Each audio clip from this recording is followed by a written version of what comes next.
Em, Buen día, mi nombre es Farid Samir Lempira Lozano, soy estudiante de Medicina Veterinaria y Zootecnia y el día de hoy yo les voy a hablar sobre algo un poco básico, por llamarlo así, en el tema de la zoometría. Em,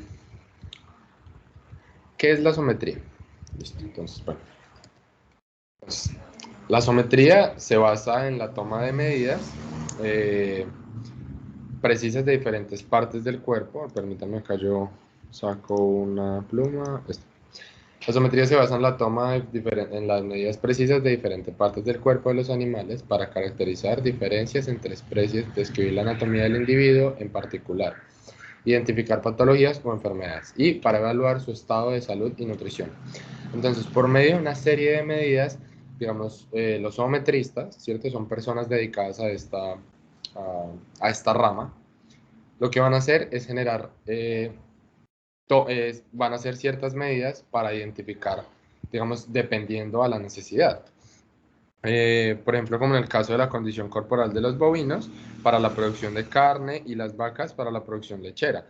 Por ejemplo, en la condición corporal, en los bovinos, cuando es para carne, o sea, ceba, va de 1 a 9. Y cuando son lecheras, va de 1 a 5. Entonces son cosas que varían. Bueno, la zoometría en la veterinaria. Un segundo. La zoometría en la veterinaria. Ok, entonces, la zoometría en la veterinaria, pues, es una herramienta que describe las razas, ¿cierto? En los animales y pues en diferentes cosas. Por ejemplo, hay muchos autores que han ayudado y aportado en la zoometría, como lo es Casas de Mendoza, Santiago de Villa, José Saraza, Gumerciano Aparicio. Pero, ¿qué hicieron cada uno de ellos?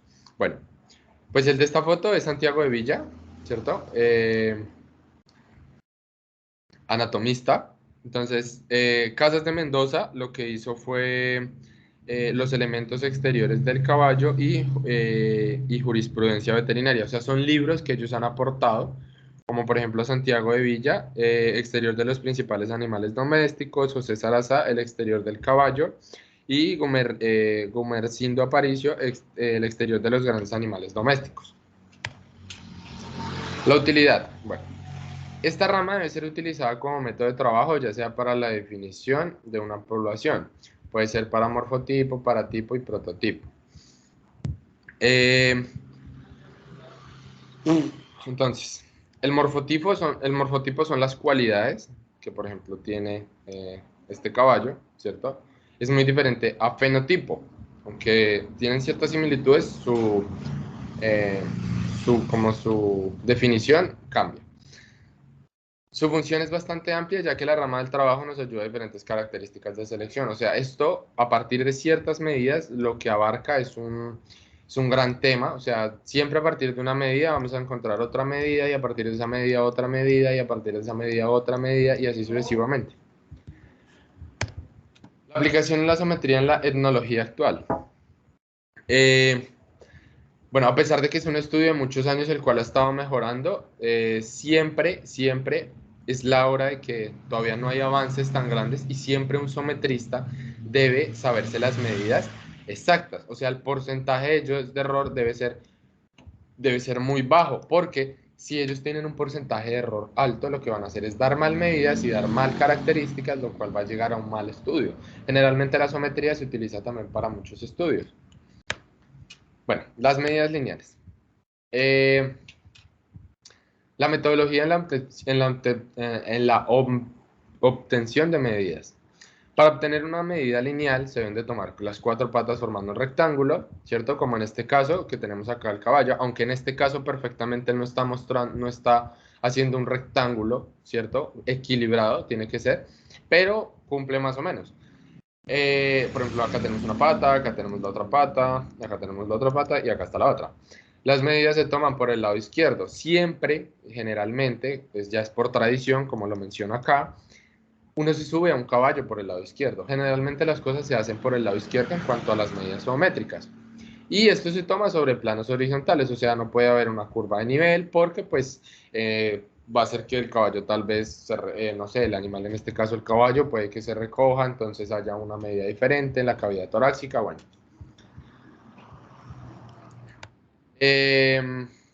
Ay,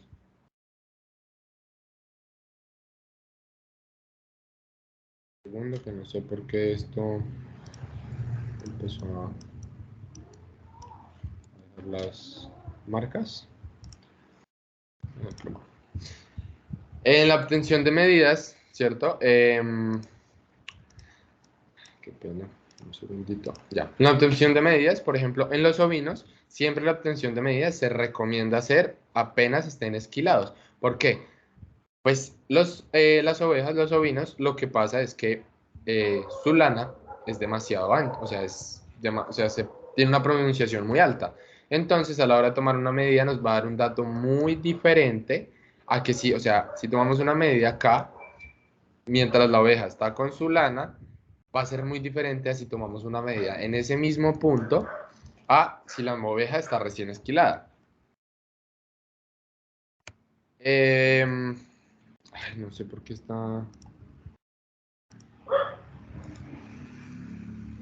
No sé por qué... Ya. La metodología en la obtención de medidas, bueno, pues es algo muy eh, lógico, pero eh, vale la pena mucho mencionarlo.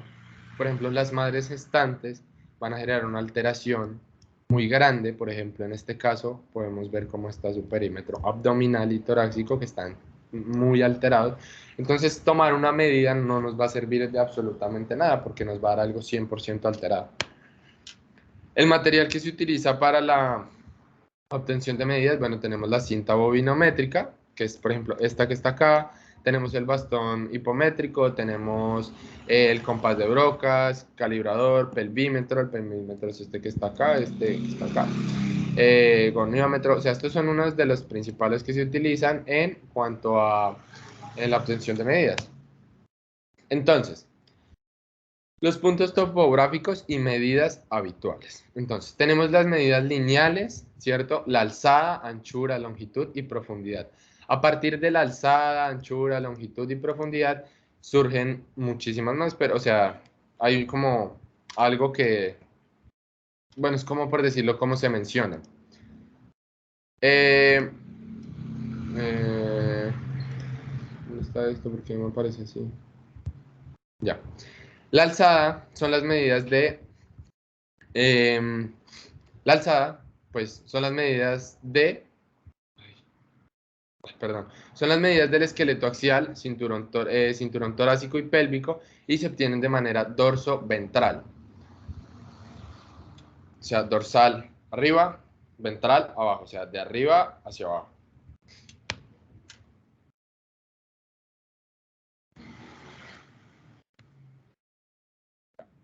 Entonces, por ejemplo, en este caso tenemos un caballo, ¿cierto? Con todo lo que es la planimetría, ¿cierto? Que es como uno se ubica generalmente, por ejemplo, acá tenemos dorsal, acá tenemos ventral. Pues dorsal es arriba, ventral es abajo. Por ejemplo, tenemos craneal, es la parte siempre de adelante porque está a dirección al cráneo. Caudal en la parte de atrás, palmar por palmas, plantar, distal, proximal, ¿cierto? Entre esto, pues bueno, ya hay muchas cosas. Por ejemplo, esto de proximal y distal se menciona generalmente como epífisis proximal, que es hacia arriba, la que está hacia el cráneo, y epífisis distal, la que está al inverso. Entre entre epífisis y epífisis en la mitad del hueso siempre va a haber una diáfisis y entre medio de cada epífisis siempre va a haber una metáfisis. Entonces son como ubicarse. Bueno, entonces empezamos con la primera alzada, ¿cierto? Que en este caso tenemos la alzada de la cruz, que es la principal alzada que tenemos, ¿cierto? Se mide desde el punto más culminante de la región interescapular hasta el suelo o el talón del casco. Entonces, acá nos mencionan, esta se toma entre la tercera y cuarta apófisis espinosa de las vértebras torácicas. Las vértebras torácicas son estas vértebras que tenemos acá, que acá dorsales, pero pues son las mismas vértebras torácicas. Están demarcadas en este caso de color verde, ¿cierto? Entonces si nos dicen entre la tercera y cuarta vértebra, entre la tercera y cuarta apófisis de las vértebras torácicas. Entonces sería 1, 2, 3 y 4. Entonces, entre este puntico se tomaría hacia la parte inferior de dorsal a ventral la cruz. El otro punto que nos demarcan, perdón, que esto queda un poquito feo. Ya aquí, listo. Perdón. Acá. Interescapular hasta el suelo, interescapular, o sea, las escápulas. O sea, esto va así por totalmente este derechito. Y bueno, pues acá se mide la alzada. Este es la alzada del dorso que se mide desde el punto medio dorsal entre el punto más culminante de la región interescapular, ¿cierto? Interescapular son los espacios que hay entre escápula y escápula, de la región lumbar hasta el suelo, o sea, lumbar, ya sabemos que es lumbares. Entonces, la dorsal se mide entre la apófisis espinosa de la vértebra 12ª y 13ª, que en este caso sería, ¿dónde está? Aquí está. Entonces tenemos, si está la tercera, cuarta, quinta, sexta, séptima, octava, novena, espere.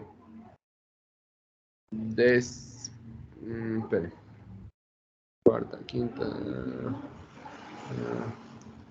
12ª apófisis de la 12ª vértebra dorsal. Vendría siendo más o menos en este punto que está acá. En este punto que está acá se mediría la alzada del dorso. En el otro tenemos la alzada del esternón. Sabemos que el esternón es el hueso que va en la parte ventral de la cavidad torácica. Este pues va desde la región esternal inferior y se mide a nivel del olecranón. El olecranón es este huesito que está acá, ¿cierto? Este que está acá. Entonces de acá a acá baja por el olecranón hasta el suelo. Entonces esa sería la alzada del esternón. La alzada del dorso esternal se mide desde el punto más declive de la cruz a la región esternal inferior, correspondiente al nivel del olecranón. Entonces, la dorso esternal va a la profundidad del pecho y el diámetro dorso esternal. La alzada de la pelvis. La alzada de la pelvis mide desde el punto dorsal anterior de la pelvis hasta el suelo. Esta está entre la apófisis espinosa de la quinta vértebra lumbar. Entonces, vértebras sacras, lumbares, esto sería aquí más o menos, sí. Entonces, esto iría acá. Entonces, la longitud, esto ya es un tema diferente. Anteriormente estábamos en alzadas, esto ya es longitud. Y esta se obtiene a partir de unas medidas de cráneo caudales. Craneal, recuerden, hacia el lado del cráneo, acá está, craneal, caudal. O sea, de adelante, la parte frontal a la parte trasera. Entonces, tenemos la longitud corporal. Segundo. Aquí. Tenemos la longitud corporal. Esta se mide desde el punto más craneal y lateral de la articulación del húmero. El húmero es este hueso que tenemos acá, ¿cierto? La parte más craneal y lateral de la articulación del húmero, al punto más caudal de la articulación ilion esquiática. O sea, el ilion es este, recordar que el hueso de la pelvis está dividido en tres. Tenemos ilion, tenemos pubis, que es en la mitad del hueso, y tenemos isquion, que es el isquion sería siendo la punta de nalga. Entonces, en este caso nos mencionan que se mide desde el punto más craneal hasta el punto más caudal de la articulación del ilion. O sea, vendría siendo desde este punto que yo marqué acá primeramente hasta acá.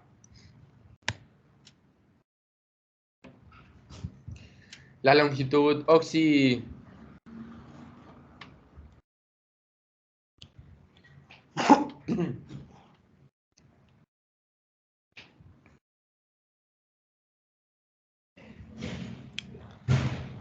La longitud occipito-coccigia va desde la nuca hasta el nacimiento de la cola. O sea, tenemos que la nuca, después esta parte de acá, más o menos en el hueso, eso se llama occipital, sí, hueso occipital, hasta el nacimiento de la cola, que sería más o menos acá. Entonces iría así. Tenemos la longitud ilion-esquiática, ¿cierto? Se mide desde la tuberosidad ilíaca external a la a la punta del isquion. Entonces, tenemos ilion, acá, bueno, acá dice tuberosidad ilíaca externa a la punta del isquion, bueno, si no menciona eso. Ilion, entonces hasta la punta de este huesito que está acá, que es el isquion, entonces esa sería la longitud ilionoisquiática. La longitud de la caña se mide debajo de la rodilla hasta el... la longitud de la caña se mide desde debajo de la rodilla hasta el principio del menudillo. Entonces tenemos que el menudillo es este que está acá, ¿cierto? Y la rodilla, falsa rodilla, es esta que está acá. Entonces sería esto de acá, longitud de la caña. La longitud cefálica total, la distancia desde la protuberancia occipital al punto más rostral del labio maxilar. Entonces, occipital, está acá, hueso occipital, hasta el punto más rostral, porque hay que recordar que también hay algo rostral, que es esto de acá, esto que estoy haciendo acá. Entonces, occipital al punto más rostral del labio maxilar, o sea, sería acá. O sea, vendría siendo más o menos así. ¿No? La longitud...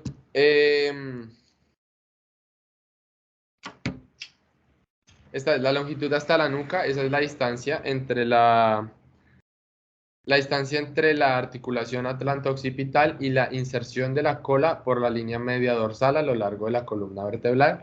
Esto se utiliza más o menos, o sea, esto es en cerdos, es este método, pero pues explicarles anatómicamente sería la primera vértebra cervical, ¿cierto? La primera vértebra cervical que está acá, hasta la última vértebra sacra, que sería esta que está acá.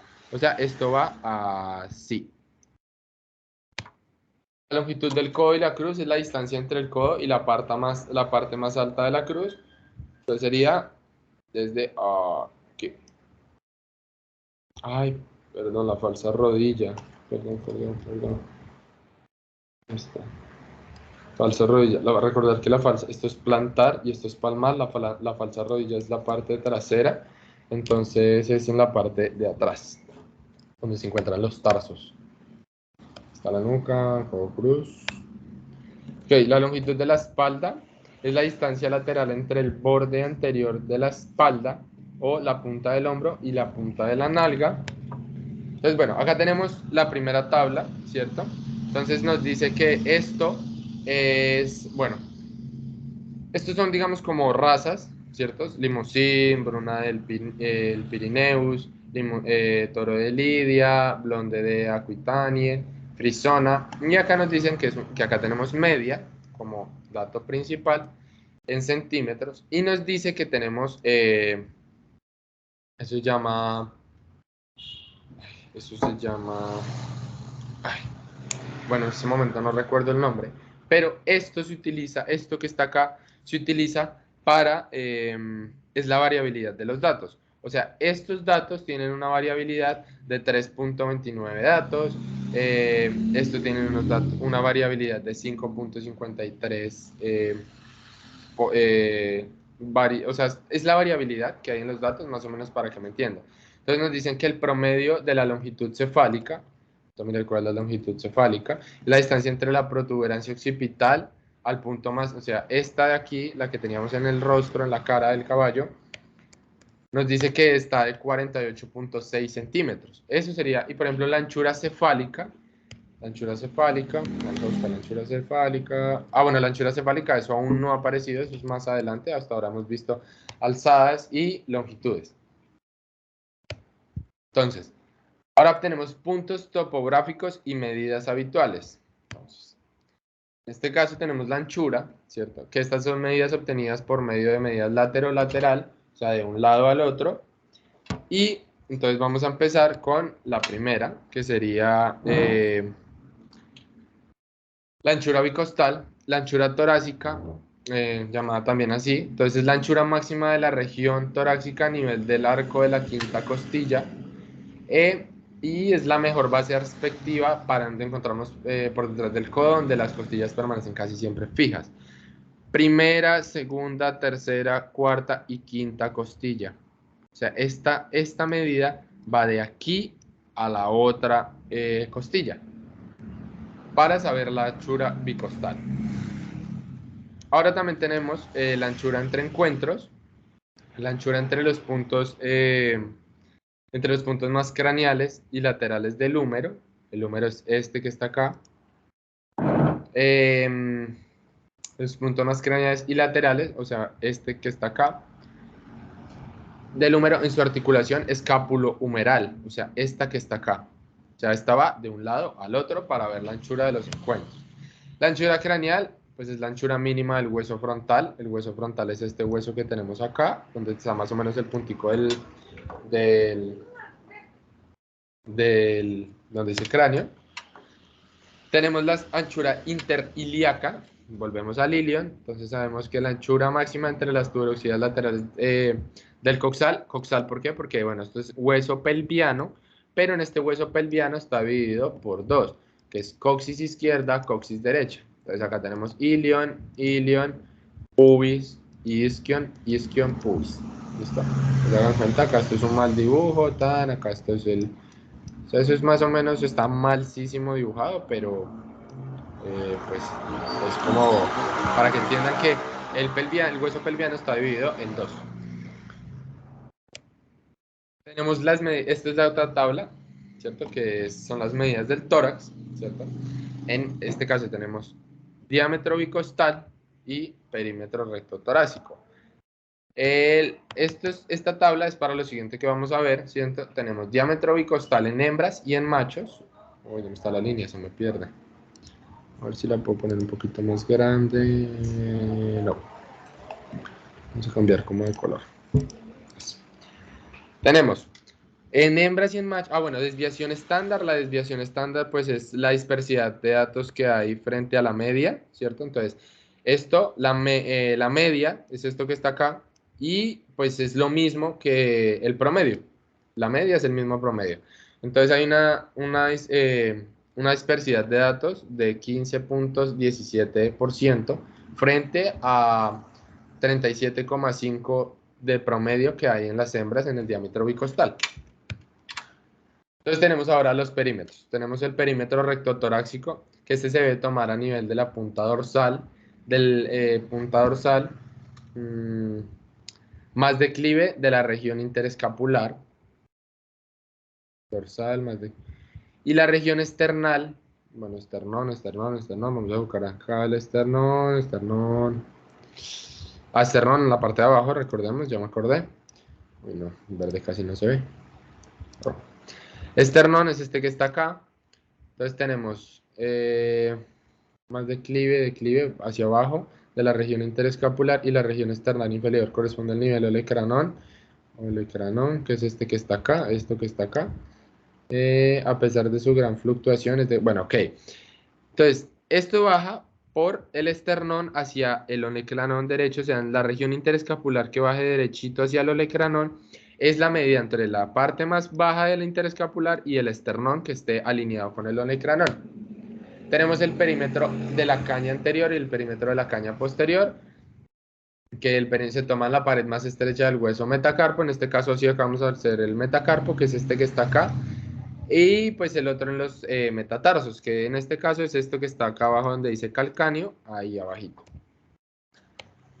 Bueno, el perímetro escrotal, ¿cierto? El desarrollo, bueno, esto del perímetro escrotal se utiliza mucho cuando se quiere saber, bueno, dicen que sí sirve para eso, pero por ejemplo hay gente que dice que no. Pero por ejemplo acá dice, diversos autores verifican que la circunferencia escrotal no constituye por ella sola una medida representativa de producción espermática. ¿Qué significa esto? Que no importa si un bovino tiene los testículos así o los tiene así, ellos dicen que con una simple medida la cantidad y la calidad reproductora no va a influir. ¿Cómo se mide esto? Bueno, esto se mide con una cinta, ¿cierto? Y enrolla los testículos para saber cuál es el perímetro. Tenemos el perímetro abdominal, que se mide el valor de la circunferencia abdominal a 5 centímetros de la cicatriz umbilical al nivel de la parte más amplia del abdomen en cerdos. En este caso, pues digamos, cicatriz umbilical sea, este caso, cicatriz umbilical debe estar acá, entonces el caso más amplio, acá. Eso sería el perímetro abdominal. Perímetro oblicuo torácico. El perímetro oblicuo torácico está desde el punto más prominente de la cruz. Se pasa la cinta por el borde anterior, o sea, la parte de adelante. La parte de adelante. ¿Dónde está? Borde anterior escapular hasta llegar al espacio interaxilar, por donde se pasa para alcanzar la cruz de nuevo tras ascender por el borde escapular posterior de la mano contraria. Debe diferenciarse bien del anterior perímetro. Es conveniente tomar esta medida por ambos lados y obtener después. Entonces, perímetro oblicuo torácico. Entonces, esperen que desde el punto más prominente de la cruz, o sea, donde se inserta, ok, se pasa la cinta por el borde anterior de la escapular, o sea, borde anterior acá, hasta llegar al espacio interaxilar, o sea, acá, por donde pasa para alcanzar la cruz de nuevo al ascender por el borde. Ok, este se toma partiendo acá, girando la vuelta al caballo, o sea, dándole la vuelta al caballo con la cinta y que llegue nuevamente, más o menos a hacer esto. Tenemos otra tabla. Esta tabla pues tenemos el mismo término y la media, recordar que este término pues es la variabilidad de los datos. Esto significa que a mayor número de puede haber una mayor variabilidad. Entonces tenemos el perímetro del carpo, ¿cierto? Perímetro del carpo lo tenemos acá, carpo, perímetro del carpo. Los perímetros de las extremidades suelen encontrarse en estrecha correlación y normalmente sus fluctuaciones son poco elevadas dentro de la raza. Uy, este yo me lo salté, qué pena. Este perímetro es el perímetro de los huesos del carpo, que son estos que están acá en la parte anterior. Entonces en esta tabla nos dicen que en estas razas, ¿cierto? El perímetro del carpo y de la caña anterior o sea, están mirando referente lo que es, digamos, el carpo es esto y la caña es esto. Entonces están diciendo que digamos, este está en centímetros, es 31.2 centímetros y de la caña anterior es 18,4 centímetros. Los índices sométricos. Ok. Los índices sométricos, entonces se hacen para estimar la edad, la salud y el estado nutricional de los animales referente a las medidas, comparar diferentes poblaciones o especies de animales y determinar si existen diferencias significativas en su tamaño o forma corporal, establecer relaciones entre el tamaño de los animales y su tasa metabólica, su tasa de crecimiento y su capacidad de supervivencia, evaluar los efectos de los cambios ambientales como el cambio climático o la contaminación en las poblaciones animales y en sus hábitats. Todo esto a partir de medidas lo pueden obtener. Claramente no solamente tomar la medida y decir ya sé qué ha pasado y ya, no, eso es un estudio que se hace, que digamos, tome las medidas hoy, se empieza a hacer un estudio, luego toma las medidas otra vez, luego otra vez, luego otra vez, luego otra vez, dependiendo de lo que se quiera obtener. Nomenclatura de obtención, entonces tenemos índice corporal, ¿cierto? Que el índice, entonces tenemos esto es de interés etnológico. El índice de la capacidad relativa es la longitud corporal, son todas las longitudes que ya mencioné anteriormente. Si en caso tal, pues queramos devolvernos, pues lo haremos, o pues pueden devolver el video. Perímetro recto torácico por 100, esto se multiplica y este índice nos permite clasificar los animales de acuerdo con la sistemática Barinonia en breve. Entonces bueno, acá tenemos, esto es de un canino, entonces estructura ósea. Entonces el índice torácico, en la sometría es una medida que se utiliza para evaluar la conformación de la caja torácica de una unidad. Se calcula dividiendo la anchura del tórax, ¿cierto? Esto ya lo vimos ahorita, por la profundidad del tórax y multiplicar el resultado por 100. Les voy a mencionar estos porque estos son fórmulas más que todo. Y pues ya ahorita hice más o menos las líneas de donde estaban ubicados. Entonces, la ilioisquiática, vea que acá es muy diferente como viene acá están los huesos pelvis. Vean el ilion acá y vean el isquion acá atrás y acá debe estar el pubis.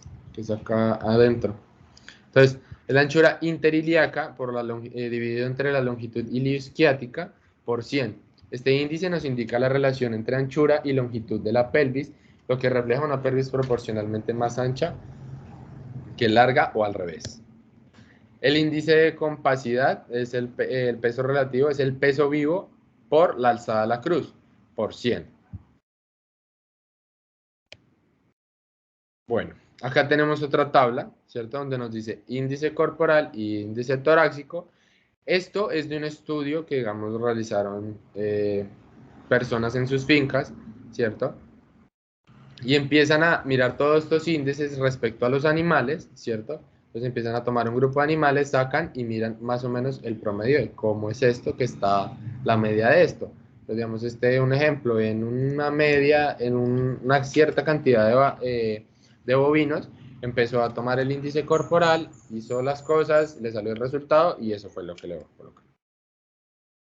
La nomenclatura de obtención, listo. El índice cefálico, bueno, nomenclatura de obtención, subtítulos es el índice de la cabeza. Ahora vamos a hablar de la parte de la cabeza.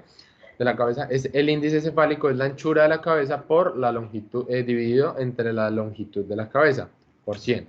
¿Esto qué nos va a permitir? Nos va a permitir clasificar los animales en dólico, braqui y mesocefálicos en los dos cuadros adjuntos. En dolicocefálicos, braquicefálicos y mesocefálicos. Esto se hace con el fin de identificar el tipo de cráneo.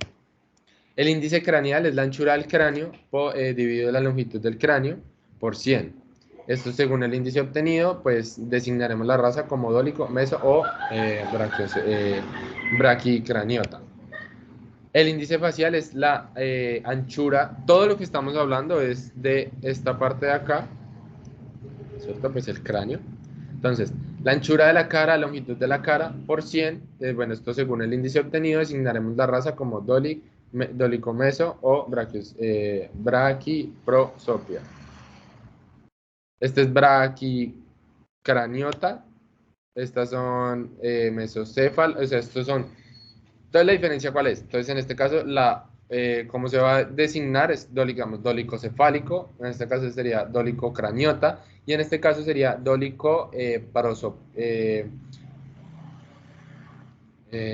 perdón. Este sería dolicoprosopia. Tenemos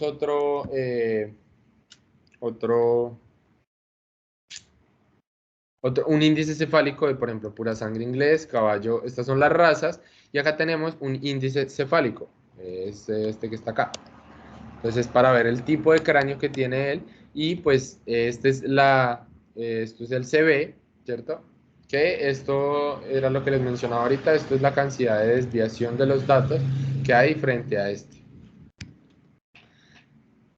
Los índices cefálicos en razas bovinas, esta es otra tabla. Tenemos acá hembras, acá tenemos machos, estas son las razas. Entonces tenemos todo, estos son promedios, ¿cierto? Todos estos son promedios esto no solamente es de una vaca, sino de varias, un grupo, una población, por decirlo así. Y pues esto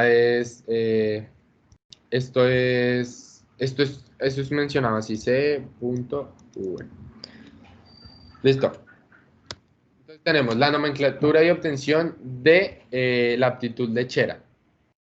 Entonces, la aptitud lechera, o sea, vacas para leche, es el índice dáctilo-costal, que es el perímetro de la caña anterior, ¿cierto? O sea, acá, sobre el diámetro, dividido el diámetro bicostal por 100.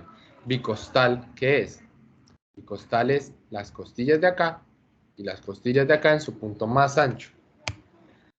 Esto ya es de aptitud sarcopoietica. Esta aptitud simplemente es para carne. Entonces tenemos el índice de proporcionalidad, que es la alzada a la cruz, dividido entre la longitud corporal por 100. ¿Qué nos va a dar esto? O sea, la alzada a la cruz, la longitud corporal, que era de acá hasta la base de la cola, dividido por 100. Este índice resulta sin duda más intuitiva que el tradicional índice corporal o torácico, ya que señala que a menor valor el animal se aproxima más a un rectángulo Forma predominante en los animales de aptitud carnicera. Recordar que los animales que son para carne son cuadrados y los animales que son triangulares en su parte posterior son triangulares, como lo vemos en este caso, que se ve que es un triángulo acá. El índice de profundidad relativa al tórax es la alzada dorsoesternal, ya lo mencionamos, dividido entre la alzada de la cruz por 100. Esto corresponde al índice de profundidad de Alderson. Esto ya más adelante se menciona. Sí. Se considera mejor, esto se considera mejor cuanto más exceda de 50. O sea, si este resultado nos da arriba de 50, entre más alto esté, es muchísimo mejor. El índice podal posterior es la alzada del corvejón, acá abajo, y la alzada del nacimiento de la cola, por 100.